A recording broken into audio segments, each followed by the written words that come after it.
જય જવાન, જય કિસાન, જય મુરલીધર। આજે તારીખ 16 11નો મહિનો અને 2025। હવે મિત્રો આપણે આગલા વિડીયોમાં આપણે છઠ્ઠા મહિનામાં ક્યાંક ને ક્યાંક થંડરસ્ટોર્મ થાય અને 2 તારીખથી 7 તારીખ સુધી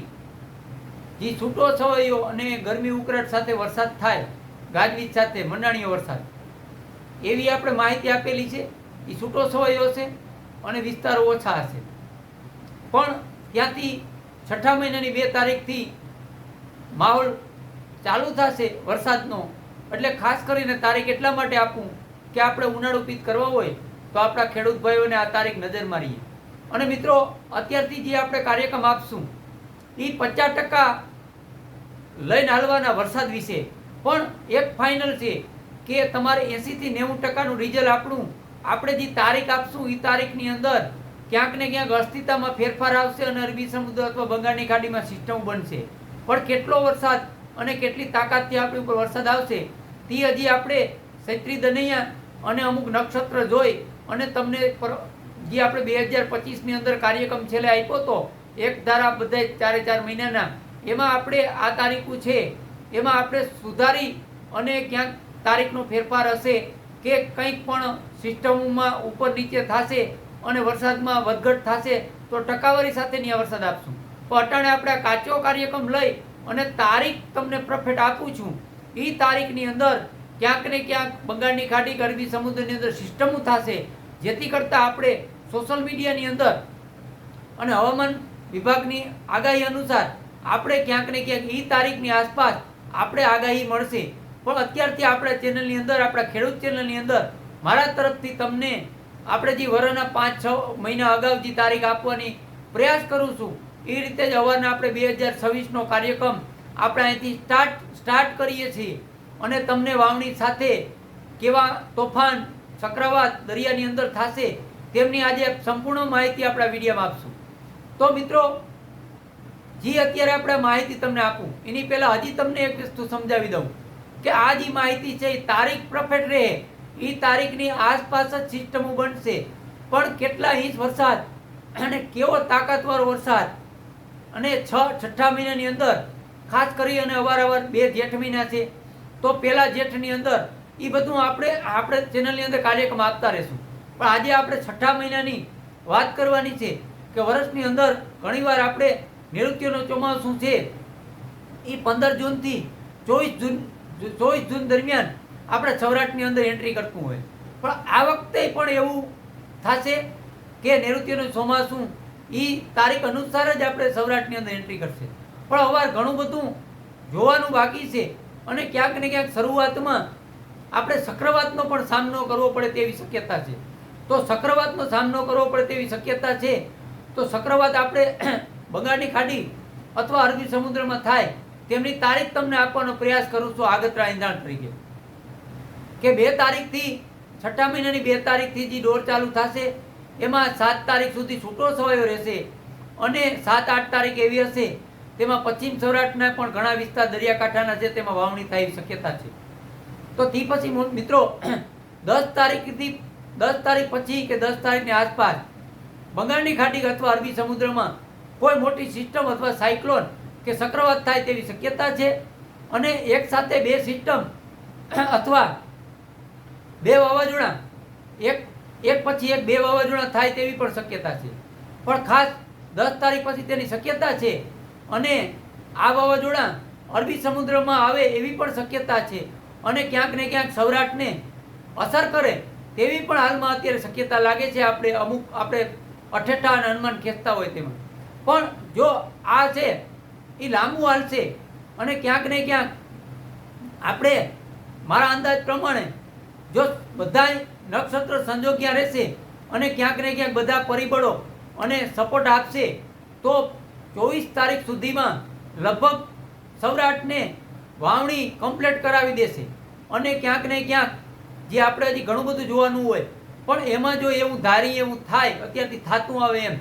તો ક્યાંક ને ક્યાંક આપણે ભારેથી અતિભારે વરસાદ પણ એ રાઉન્ડમાં જોવા મળે। અને મિત્રો, એક પરિબળ એવું છે કે જો એ પરિબળ ક્યાંક ને ક્યાંક ઉલટું રિઝલ્ટ આવે આપણે ધારીથી તો ક્યાંક ને ક્યાંક આગતરું છે આપણે જે ધારી એમાં બિલકુલ પિક્ચર ઉલટું પણ આવે કે વાવણી કરી અને વાયરું પણ પડે, આવી પણ શક્યતા છે. પણ અત્યારે આપણે વાવાઝોડા જે બનવાના છે 10 તારીખ પછી બંગાળની ખાડી કે અરબી સમુદ્રની અંદર એક મોટી સિસ્ટમ અથવા એક વાવાઝોડું અથવા બે ઉપરા ઉપર વાવાઝોડા વાહામોર વાવાઝોડા બને, તે જે અરબી સમુદ્રની અંદર ક્યાંક ને ક્યાંક આપણે બધાને જે અગાઉ સિસ્ટમ અરબી સમુદ્રની અંદર જે આપણે બધાને ક્યાંક ને ક્યાંક ગુમરાહ કરે છે અને રમાડે છે, તે રીતે જે વાવાઝોડું ક્યાંક ને ક્યાંક અરબી સમુદ્રની અંદર એવી રીતે તહેલકા મચાવશે કે આપણે કોઈ પણ કહી નહીં શકીએ કે વાવાઝોડું ક્યાં એન્ટ્રી કરવાનું છે. અને મારા અંદાજ પ્રમાણે અટાણે 40-50% તાણ હું તમને આપું તો મને શંકા પણ છે કે અમુક પરિબળો સપોર્ટ આપે અને ક્યાંક ને ક્યાંક જે આપણે ધારી તે થઈ શકે તો વાવાઝોડું સૌરાષ્ટ્રને પણ ક્યાંક ને ક્યાંક એટેક કરી શકે, આવી શક્યતા પણ છે. અને જો પરિબળો આપણે ધારીથી ઉલટા જાય તો વાવાઝોડું ઓમાન તરફ પણ જઈ શકે, કારણ કે જે આ કસકાતરા થયા હોય એ કસકાતરા ફેલ થાય વરહેલા ઠારવાળા ઝાકરવાળા તો આપણી ઉપર વરસાદ ના આવતો હોય અને વાવાઝોડું ના આવે તો વરસાદે ના આવે, એટલે આ બધા તારણ હોય. પણ આ આગતરા ઈંધાણ તરીકે કે ત્યાં આપણે જે તારીખ આપી તારીખની અંદર સિસ્ટમ થશે, આગાહીઓ આવશે, એટલે આપણે 6 મહિનાની 2 તારીખ પછી ખેતીના કાર્યક્રમ છે એ વાવણી તરફ લઈ જવાના રહેશે, જેથી કરતાં આપણે વરસાદ થાય તો આપણે ક્યાંક વાવણીથી વંચિત ના રહીએ અને આપણે ઉનાળુ પીતું હોય સકેડી લેવાનું. પણ મિત્રો ખાસ કરી અને જે આ જે 6 મહિનાની આપણે જે 24 તારીખ કહી 2 તારીખથી દોર ચાલુ થશે, વચમાં 1-2 દી મોરું, પછી વળી પાછી તીવ્રતા વધે અને સિસ્ટમ મજબૂત થાય. અને જો એમાં મિત્રો ઘણીવાર એવું બનતું હોય કે વાવાઝોડું આપણે ઓમાન તરફ વયું જાય તો અરબી સમુદ્રનો ભેદ લૂઈ જતું હોય, જેથી કરતાં આપણે શરૂઆતના વરસાદમાં ખેંચ પડે. પણ અત્યારે આપણે એક બધા અનુમાન અને અંદાજે આપી, પણ વાવાઝોડા બનશે એ વાત ફાઇનલ છે અને અરબી સમુદ્રની અંદર એક વાવાઝોડું કે 2 વાવાઝોડું અને આપણી ઉપર એન્ટ્રી કરે એવી 40-50% આપણે અટાણે એનો અંદાજો અને અઠેઠો મળે છે. બાકી ઈશ્વરથી આપણે મોટા નથી, પણ આપણે જે તારીખ આપી તારીખ અનુસાર કંઈક પણ હલચલ જોવા મળશે અને ક્યાંક ને ક્યાંક વાવાઝોડાનો પણ સામનો કરવો પડે 2026ની અંદર. એટલે મિત્રો આવી શક્યતા છે અને આપણે આખો 6 મહિનાનો કાર્યક્રમ તમને આ વિડીયોમાં આપી દીધો આગતરા ઈંધાણ તરીકે. હજી આપણે 6 મહિનાનો આપ્યો, 7મા મહિનાનો આપશું, એવી રીતે મહિના દીઠનો કાર્યક્રમ તમને આપતા રહેશું તારીખ સાથે. પણ આપણી તારીખ પરફેક્ટ છે, એટલે જેટલો બને એટલો વિડીયો શેર કરજો, સબસ્ક્રાઈબ કરજો, લાઈક કરજો, જેથી કરતાં 2026નો આપણી જે માહિતી છે એ આપણા તમામ ખેડૂત ભાઈ સુધી પહોંચે અને ક્યાંક ને ક્યાંક આપણા ખેડૂત ભાઈને ખેતીમાં કામ કરવામાં ક્યાંક ને ક્યાંક સપોર્ટ મળે. એટલે મિત્રો આવીને આવી માહિતી મારા ચેનલની અંદર તમને મળતી રહેશે. આજે આપણે વાવાઝોડાની વાત કરી અને સાથે વરસાદની પણ વાત કરી કે જે અમુક પરિબળો હોય તેમાં ઘણો ફેરફાર થતો હોય અને ઘણું હજી તારણામાં લાંબુ ખેંચવાનું હોય. ઘણા મિત્રો જે આપણે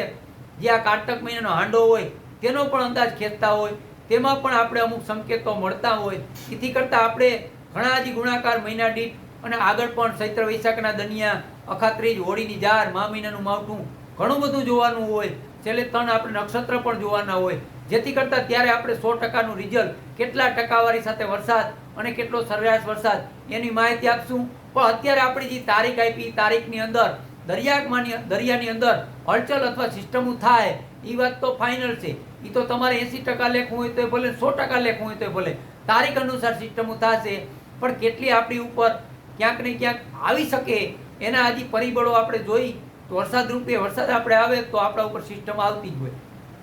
એટલે આ માહિતી છે એ આપણા ચેનલની અંદર આપતો રહીશ. અને હવે આપણે આના પછીનો વિડીયો બનાવશું એ શિયાળાની અંદર કેટલા માવઠા થાય તેવી શક્યતા છે તેમની પણ આપણે માહિતી અગાઉ આપી દેશું. એટલે આ વિડીયો પૂરો કરી જય જવાન, જય કિસાન, જય મુરલીધર.